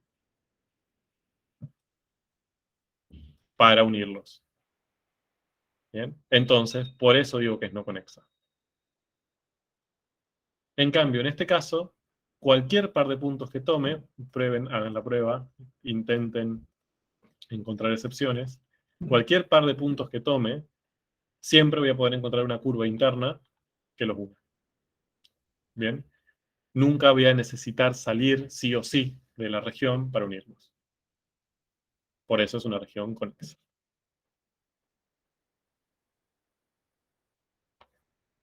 ¿Y qué significa entonces ahora que sea simplemente conexa? Bueno, una región es simplemente conexa si es conexa, es decir, si cumple la definición anterior, y además no tiene agujeros. ¿Bien? No es la definición más precisa del mundo, pero es la forma más sencilla de contárselos. Por ejemplo, esta ya es no conexa. Como es no conexa, no va a ser simplemente conexa directamente. ¿Bien? Pero después tenemos estas tres regiones que las tres son conexas. Es decir, acá, en los tres casos, yo cualquier par de puntos que tome, voy a poder unirlos con una curva interna. Es decir, en los tres casos, estas regiones son conexas. Ahora, ¿cuáles son simplemente conexas? Bueno, lo que tengo que ver acá es que no haya agujeros en esa región. Es decir, no haya como un subconjunto dentro de estas regiones que no pertenezcan a ella. Por ejemplo, acá tengo este espacio que es un señor agujero, entonces es conexa, pero no es simplemente conexa. Acá están incluidos todos los puntos dentro de esta elipse, excepto el origen. ¿Bien? Lo mismo, es un agujero. Básicamente ahí tenemos un punto que no pertenece, pero la región está agujereada. Es conexa y no es simplemente conexa. Mientras que esta es conexa y además no tiene ningún tipo de agujero dentro de la región. Entonces es simplemente conexa. ¿Bien? Mucho más sencillo de lo que parece. Entonces, fíjense que yo para poder aplicar este teorema tengo que verificar tres cosas. Primero, definir una región de trabajo que sea abierta, bien, como vimos antes en la definición 1, y simplemente conexa, que sea de este estilo. Verificar que, haciendo las cuatro derivadas parciales, es decir, las 2 de P y las 2 de Q, que todas sean continuas. Y además verificar que las cruzadas, o sea, que P con respecto a Y y que Q con respecto a X, me den iguales. Si esas tres condiciones se cumplen, yo puedo asegurar que el campo es conservativo, sin necesidad de calcular su función potencial. ¿Bien? Ahora, eso me asegura que esa función potencial existe. ¿Bien? Sin necesidad de tener que encontrarlo. Bien, apliquémoslo a este caso, el 1,2. Nosotros sabemos que es conservativo. Veamos si aplicamos este teorema, si concluimos lo mismo. Deberíamos, ¿no? Entonces, veamos. Tenemos que trabajar con una región abierta y simplemente conexa donde esté definido el campo. Su dominio, R2. ¿Bien? El dominio de ese campo es R2. Puedo tomar cualquier valor para X y para Y. ¿Bien? Que es una región no limitada, por lo tanto abierta, y simplemente conexa. No tiene ningún tipo de... Es conexa y no tiene ningún tipo de agujero. Así que la primera hipótesis se cumple. Si hago todas las derivadas parciales de primer orden de f, es decir, en las componentes 1 y 2 las derivo con respecto a x con respecto a y, siempre obtengo campos continuos. Bien, siempre me da 0, de hecho, que es un campo recontra continuo. Y si busco las derivadas parciales cruzadas, la derivada de 1 con respecto a y la derivada de 2 con respecto a x, en ambos casos me da iguales, me dan 0. Entonces, como cumple las tres hipótesis del teorema, puedo asegurar que es conservativo. Bien. ¿Qué pasa con el otro? Con G. Nosotros desde ya sabemos que no es conservativo. Veamos qué pasa si aplicamos el teorema. Decido una región, R que es R2, también acá podemos usar R2, abierta y simplemente conexa. Las derivadas parciales de P y Q son continuas, si yo busco las cuatro son continuas. Pero fíjense que si yo hago la derivada parcial de P con respecto a Y, me da 0. Y si hago la derivada parcial de Q con respecto a X, me da menos 1. ¿Bien? Entonces me dieron distintas las derivadas cruzadas. Eso me permite asegurar que G no es conservativo en esa región que yo elegí. Y esto es importante. O sea, la conclusión es que no es conservativo en esa región, porque quizás podemos definir otra región en donde todo esto cambie, se cumplen las hipótesis y sea conservativo en esa región. Pero en esta que elegimos, no. Como habíamos visto antes.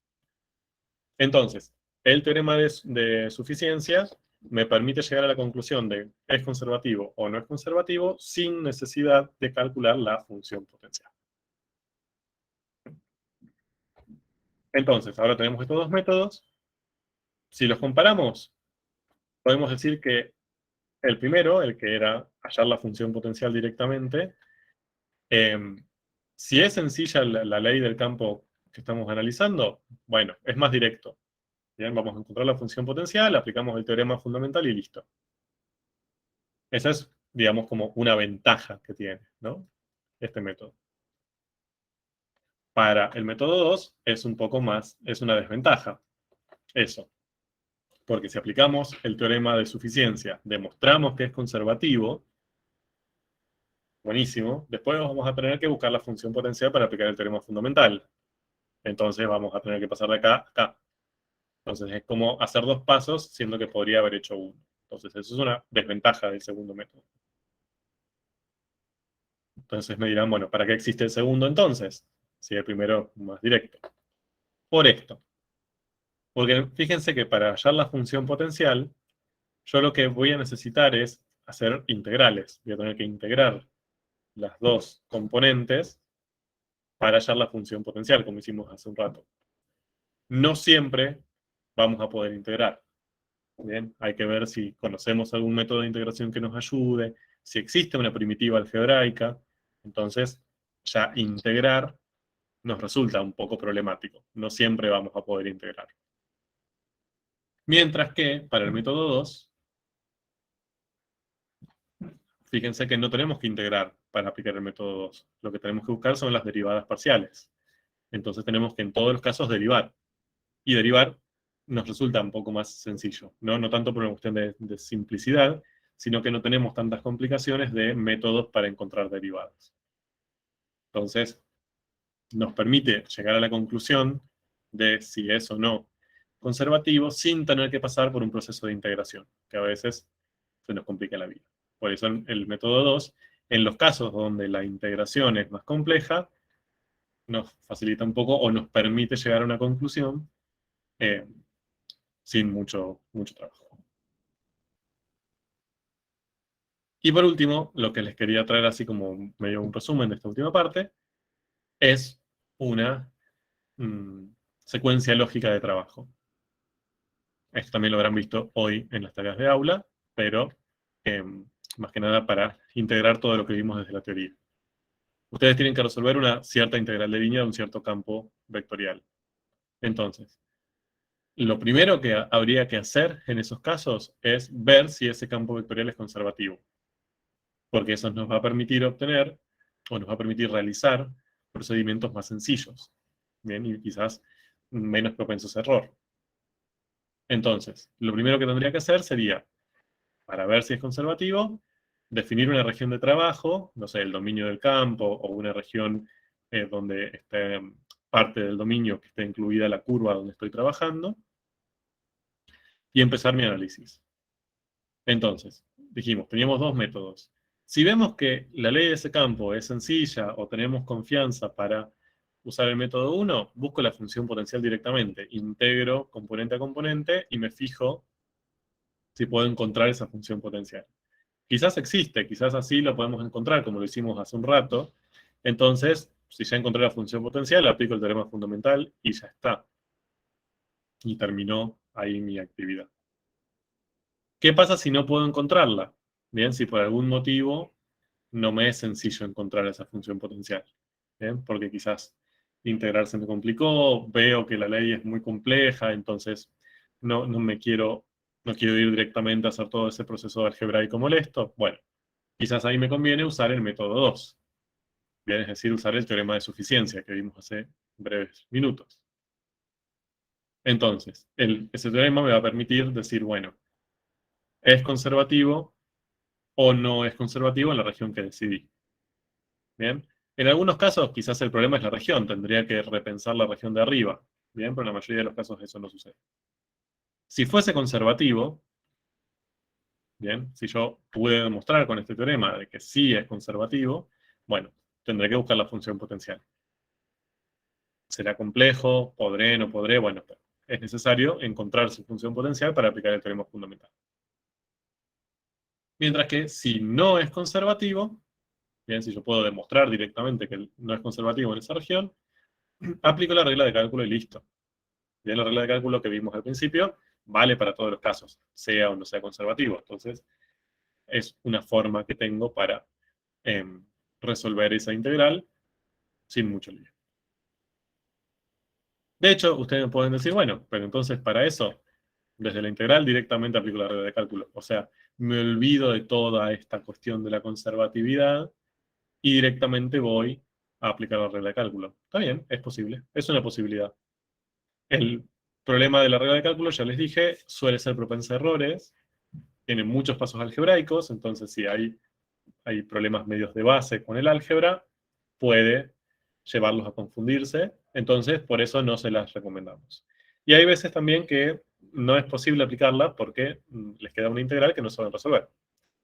Bien, más allá que la regla la aplican bien, es un problema operativo, no pueden llegar al resultado de esa integral. Bien, por eso le recomendamos más, en la mayoría de los casos, seguir el camino de la conservatividad primero y usar la regla de cálculo como última instancia en el caso de que puedan demostrar que el campo no es conservativo. ¿Bien? Eso es como más que nada para una integración tanto de lo que las definiciones y la regla de cálculo que vieron en las primeras clases con estos últimos teoremas que estuvieron viendo seguramente hoy, que son útiles, que ahorran bastante tiempo, pero que lo que requieren primero es una evaluación de la conservatividad del campo. Bien. Punto. ¿Cuánta gente quedó? Increíble.